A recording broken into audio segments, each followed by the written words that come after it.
Now for our federal update. I'm so pleased to be joined by Congressman Richie Torres from New York's 15th District, Commissioner of New York State Homes and Community Renewal, Ruth Ann Visnauskas, and Peter Lawrence, Director of Public Policy and Government Relations at Novogradac. You've all been involved in shaping the Build Back Better Act and great partners to the New York Housing Conference in our advocacy efforts as well. Let's talk about what's going on in Washington. So, Congressman, we have the bipartisan infrastructure bill that passed last month. The House passed the Build Back Better Act, which is huge, with $150 billion for housing. So there's a lot of other things going on. So tell us where things stand in Washington.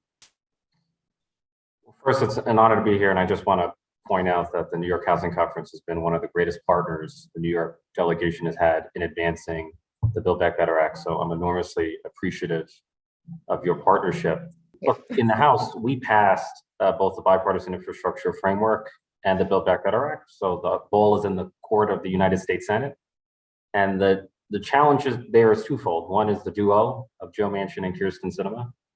We did pass a version of the Build Back Better Act that makes concessions addressing their concerns, but no one, including those in leadership, knows for sure where they will ultimately land on the latest version of the bill. We're hoping to pass it this December, but we're at the mercy of Kyrsten Sinema, and particularly Joe Manchin, who seems to be the more intransigent of the two. The second challenge is just the sheer number of priorities. Not only are we looking to finalize the Build Back Better Act, but we have the continuing resolution, the omnibus, which includes community-funded projects and foreign to individual members of Congress.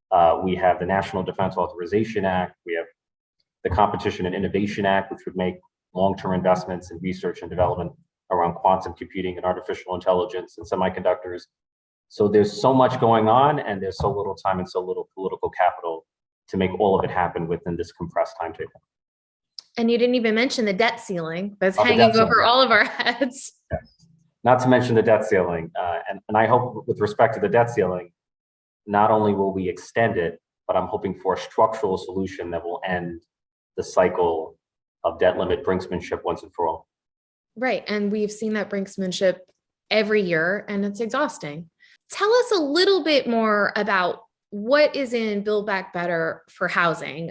You have been a tremendous advocate in your first term in Congress and really put public housing front and center. But you're also thinking more comprehensively about the needs of families in your district. So, tell us a little bit about what's in it for housing. Well, the Build Back Better Act allocates about $150 billion for housing, of which 65 is set aside for public housing. And I'll specifically focus on public housing. Not only has public housing been chronically underfunded in general, but the formula that HUD historically uses causes the largest public housing authorities, particularly NYCHA, to be disproportionately underfunded. So if the Build Back Better Act had applied the traditional formula, NYCHA would have received about 1/6 of the overall public housing funding. So we passed a version of the bill that established a formula that would allocate public housing funding based on capital gain. And since NYCHA has the majority of the capital needs, it will receive a majority of the funds, about $35 billion. I will tell you that Washington, D.C. is famously parochial. Each of us think our districts are the most important, our states are the most important. So it was something of a miracle that the New York delegation persuaded our colleagues to embrace a formula that disproportionately benefits New York. Now, I would argue that that's on the merits, not the politics, because the need is disproportionate in New York, and we have been plagued by disproportionate disinvestment for decades, but it is a political miracle given the parochialism of Congress. In addition to public housing, we're allocating about $24 billion for Section 8, which is projected to create about 260,000 vouchers over the next decade, and more than 1/10 of those vouchers will come here to New York State, creating deeply affordable housing for those in greatest need. It's going to have real benefit in my congressional district, which is said to be the poorest in the country. The expansion of LIHTC, the lowering of the bond threshold to 25%, is projected to create 800,000 units over the next decade, and a disproportionate number of those units are going to be built here in New York City. So hundreds of thousands of families are going to have access to safe, decent, affordable housing. And this bill is a win for New York. Huge win. So I'm going to turn to you, Commissioner Wisniewskis.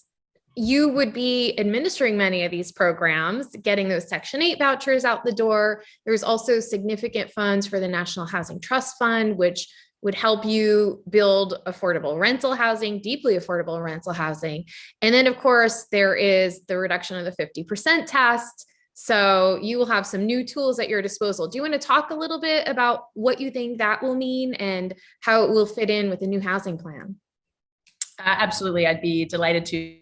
I would first thank Congressman Torres for his incredible support for all these housing issues in Congress. It's so wonderful to have such a strong delegation and to have you be part of that. And also thank you to you, Rachel. It is so true that you really have been at the forefront of really advocating and also focusing really everybody on what's really important to make sure we can get all these incredible resources for New York. And so you've been a great asset for all of us on that. You know, it's amazing.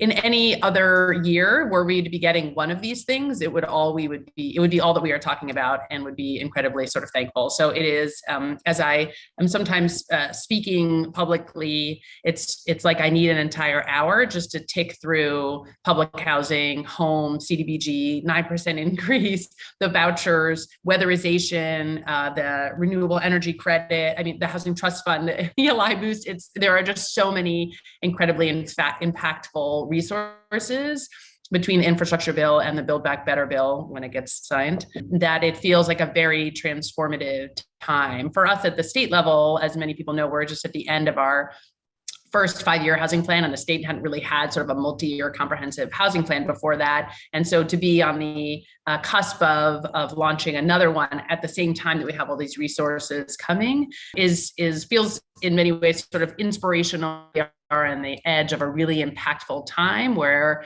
while I think the efforts that both the city and the state have made over the past decades have been really tremendous and what was needed, the notion that we could really be doing double what we've been doing, whether that's an increase in the nines, the incredibly important reduction of the 50% test on the bond side, to allow us to sort of double impact in those things. It's sort of true for CDBG and for home. It is really a sort of a moment in time. And so I feel very sort of hopeful for the future as we look to the next 5 years and we're able to put all these resources to work. And I would say on behalf of sort of the whole development community in the state, we are really good at putting those resources to work. And I think that if you look across what the affordable housing industry has done in New York State over the last 5 years, 10 years, 15 years, we have innovated in all these new programs, new resources, and put them to work. And so I think we will sort of make everybody proud, as it were, when we get sort of 5 years down the road and look back. And I think we'll really see really tremendous change in the work that we did as a result of these two bills. And, you know, when I think about some of the programs you're running, Commissioner, I mean, I think this is going to be a huge boost for supportive housing specifically, give you new tools for affordable home ownership, which are going to be really high impact across the state. And of course, expanding what we do in affordable rental production. So let's bring in Peter Lawrence here, who, you know, before this call, just got off the phone with Ways and Means for kind of what's the latest going on. And Novogradac has been an amazing resource in really analyzing the legislation, saying what it means for affordable housing and, you know, helping us figure out what it means for New York. So, you know, give us your latest impact numbers as well, Peter. Thank you, Rachel. And I want to just thank Representative Torres for all his tenacity. I think, you know, one thing I feel like we all need to remind ourselves is at one point, it seemed like we didn't have much at all in housing that might be included in this package. And so it took the fight on housing advocates like Representative Torres to get us where we are. And so I'm tremendously thankful for his efforts. So, you know, where we are in the process has been mentioned previously. You know, it is now in the Senate's bailiwick. And there is this infamous process of the Byrd Rule where every provision is evaluated for compliance with the Senate rules on budget reconciliation. And I won't go into a lot of details on that, just to say that there's a possibility that parts of the bill will be changed as a result of this. And, I think none of the housing pieces I expect to be changed through this process. But, it is something we keep an eye on, because if there are resources that drop out of the bill, then we might see if we can have an opportunity to add up to some of the housing programs we currently are funding in the bill as a result. So we'll just have to see on that front. We are trying to make a few changes to the House bill. I think there are lots of great resources there expire in a presidential election year, because it often is difficult to get resources extended in those timelines. So we're hopeful that we may be able to increase, for instance, the 9% allocations, so that the levels don't expire until 2025 instead of 2024. To get to the numbers, Representative Torres did note that we expect about 812,000 affordable homes to be financed by Build Back Better Act, and a significant portion of those will be in New York. And I will say that our estimates are pretty conservative, because we don't assume that there's a tremendous increase in the overall issuance of bonds. We just more say that the bonds that are issued are able to be further. And so if New York is able to allocate more bonds, we could see even more units as a result. And I think that we'll just have to see how that process plays out in the coming years, if the bill provisions are enacted. But the lion's share of those units are the lowering of the 50% test to 25%, given that is such the important resource in New York and a number of states that prioritize using their bond resources for affordable housing. Most of the units in those states are financed on that side. And it really, this 50% threshold is something that's purely arbitrary. There's no rhyme or reason for it. And in actuality, most developers don't need that amount in a permanent debt over a long period of time. So we're really excited about this provision. We've got a number of twists and turns in the road in the coming weeks, but I do feel like there is decent momentum behind the legislation, and that I think we've got a very good chance of the package being enacted by the end of the year. So there'll be some changes in the Senate, but from what I've been looking at, it seems like we could have some small tweaks maybe on housing, but some of the bigger things that may be challenged or stripped out, are kind of bigger ticket items. Really, at this stage, like what we have for housing is kind of small potatoes in the in the overall bill. So will that kind of help housing sail through in both the HUD side and the housing credit? I'm curious what you think of that, Congressman. Look, I'm cautiously optimistic that we're going to pass the Build Back Better Act, which will include historic funding for affordable housing. If the pessimist in me says of all the housing items, public housing could be the most vulnerable, because I've seen the Republicans in the Senate specifically target the funding for NYCHA, calling it a shoe mark. So we have to just be mindful that there could be some resistance to the public housing funding, and there's no telling what kind of influence the Republicans wield over Manchin. But I'm optimistic that those are surmountable obstacles, and that we're going to preserve the historic housing investments in the Build Back Better Act. And we're all going to be better off for it. And that opposition to public housing funding, we've heard could come up. There's the bird bath that Peter mentioned, a kind of challenge process. But there's also the Vote-A-Rama, right, where there will be amendments, and that's actually where we're anticipating some pushback on this formula that you mentioned that is really targeting resources to where they're most needed. But there is some pushback that from other states of New York getting too much of these resources. So Peter, can you talk process-wise about, how some of these challenges might happen and what you're anticipating? Right. So the process is that Senate parliamentarian reviews line by line the legislation, and if it doesn't fit, there's sort of the three main rules are that a provision has to have a fiscal impact. That fiscal impact has to be not just merely incidental to the overall policy, and that the legislation cannot increase deficits after the first 10 years in the legislation. I'm not worried about that last provision because I do believe the various revenue increases in the bill should be more than adequate to make sure that the bill is deficit neutral after the first 10 years. Of course, we don't have to worry about the first item there either because they all do have some sort of level of fiscal impact. The second one is the one that is somewhat of a judgment call that the Senate parliamentarian needs to make. And so that's the one area where certain things might fall out as a result of her interpretation. But the timing here is the Senate Majority Leader Schumer has tried to arrange the Senate schedule such that the bill would come up the week of December 13th. There's still a lot of moving pieces, as we mentioned before, the debt ceiling.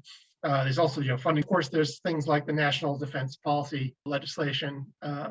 So I think it is a very packed schedule in the Senate, and it's going to be a challenge for Leader Schumer to make it all happen. But we anticipate that is the goal, is to start the debate that week with an idea of having it pass the Senate by Christmas, and that would then leave the House, because there are likely to be changes, to then have final passage after Christmas, and that's the plan as we see it right now. And of course, things could provide some speed bumps in there, but I'm cautiously optimistic, like Representative Torres, that we'll get there.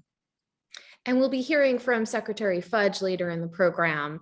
Obviously, for the Biden administration, Build Back Better is hallmark legislation, as well as the infrastructure bill that just passed. So I'd like to bring Ruth Ann back in and talk a little bit about what this infrastructure bill means for New York. There wasn't specifically housing funds in it, but certainly investment in our infrastructure will give us more access to housing when we're investing in expansion of sewer lines, of transit. There's so much in there, but there's also weatherization program that your agency has been administering, which can help with sustainability, affordability. So if you could give us a sense of, what you're expecting from that bill that's already passed. Yes, I'd be happy to. The climate issues are very much at the forefront for New York State. We have a very ambitious Climate Action Council that's working on designing a set of recommendations to reduce our overall greenhouse gas emissions 85% by 2050. And a big section of that is around the housing and building sector, in addition to transportation and greening the utilities. But housing has a big footprint in that space. And so we have been spending a lot of time over the past year looking at how we are going to get our housing stock off of fossil fuels.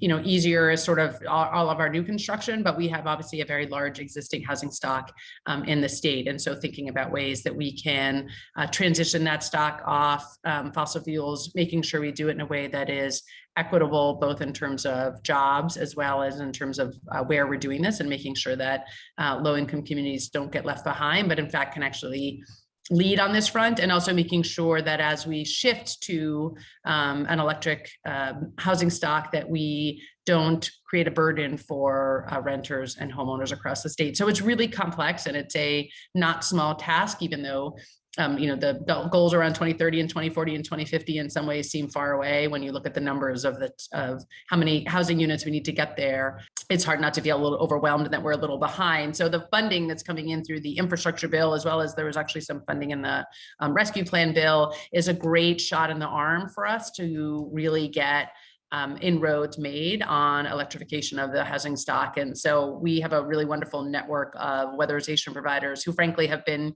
sending these messages for decades and doing all this great work for decades. And now really will be able to expand their work probably in about a doubling of the work that they do currently around the state. And so we are hopeful that that will both help us to lead and make a big imprint. And also it's going to bring the economy with it, right? We're really going to drive green jobs with that change and drive technological change. So there are some, buildings for which there isn't really technology to go all electric. And by getting started with the big influx of weatherization funds, it will allow us to drive the economy a bit and get some of those technologies to be furthered and get the private sector to partner with us on that. Absolutely. And I feel like what you were saying earlier, Commissioner, it's hard to even get our heads around all of the changes in this bill and opportunities. And Congressman, I'm thinking especially around public housing, just the scale of investment we're looking at, what that will mean for residents in terms of not just the repairs they want to see in their apartments, but jobs, Section 3 training opportunities and apprenticeships, and then really the greening of NYCHA as well. There's so much in these capital improvements that NYCHA can be doing to really bring buildings up to speed and reduce carbon emissions as well. So has that been a goal of yours also? Without question, and I want to make a sobering point. I'm as enthusiastic as anyone about the historic levels of funding for public housing, but NYCHA is about to take on the Herculean challenge of spending a level of money it's never seen before. And we at every level of government have to do everything we can to support NYCHA, to ease the process of spending those dollars, because ultimately as elected officials, we're not going to be judged by the money we secure, we're going to be judged by the actual improvement in living conditions for public housing. There's more than enough funding in the Build Back Better Act to end what many have described as the humanitarian crisis in public housing. Right? If you're a tenant who's been living without reliable heat and hot water, there are going to be resources to repair your boiler. Right? If you're a disabled resident who's been stranded in your top floor apartment, there are going to be resources to repair your elevator. There are residents who are living not only in buildings, but with building systems that date back decades. And we're finally going to have the resources to bring those building systems into the 21st century. And I agree with your larger point, which is that affordable housing in general and public housing in particular, I'm sorry, this is the House, really is complementary with the rest of the Build Back Better Act. The Build Back Better Act includes housing as infrastructure, the care economy, clean energy. There's a sense in which affordable housing is the infrastructure that will promote both the care economy and clean energy. It's going to make New York more affordable, more sustainable, more resilient in the face of climate change, more supportive in the services it provides. There is no home care without affordable housing, right? There is no home broadband internet connection without affordable housing. I recently did an event in my district where I partnered with a coalition of organizations to bring internet connection to residents in Melrose houses in the Bronx. Community-owned, affordable, or free internet connection. That would not have been possible without the New York City Housing Authority and the infrastructure that it provides for that internet access. So that's just one example of how affordable housing can serve as a platform for community development. Absolutely. And it is going to be a huge job for NYCHA to get this money out the door. And we are all optimistic this bill advances. They get what they need. We'll have to have a different panel on how they get the money out of the door, but certainly around procurement, on how they will interface with large scale contractors and how they take on an expanded management role during a construction process is really going to be critical. So we have talked a lot about what is going on in Washington. It's really exciting. I think we are on the cusp of this historic investment that we are all waiting for and we have been advocating for. What does it mean for your constituents, Congressman Torres? Bring it home to us, because there's so, like you're saying, there is so much more in this bill than just the dollars. It is really high impact for everyday New Yorkers that are looking to make their lives more affordable. So we'd love to end on that note. Look, I speak as a child of the Bronx. My own life has been a journey from public housing in the Bronx to the House of Representatives. in Washington, D.C. And I would not be in Congress were it not for affordable housing and the stability and opportunity it gave me and my family. And every single voucher that we administer, every single affordable housing unit we create, from the Housing Trust Fund in particular, is going to ensure that we have one fewer person, fewer households in the municipal shelter system. So we're changing the trajectory of people's lives. We're giving them a fighting chance at realizing the American dream. And for me, that's what government ought to do. That's government operating at its best. Absolutely. So we are going to put a link in the chat to our report on the economic impact of universal rental assistance, which has been one of our priorities this year, initiative that the congressman has championed with the Ending Homelessness Act, and one that we'll continue to work on together, I'm sure. But I do think that what we have in Build Back Better, this initial expansion of vouchers, is also just going to be tremendous for New York and giving us new tools for the city and state to help more New Yorkers with housing insecurity, which obviously is a huge issue with the end of our eviction moratorium coming up in January. So I think we can leave it at that. I want to thank our panelists today for all that you do and these important updates for our audience. And thank you. Thanks, Rachel. Thank you, Rachel.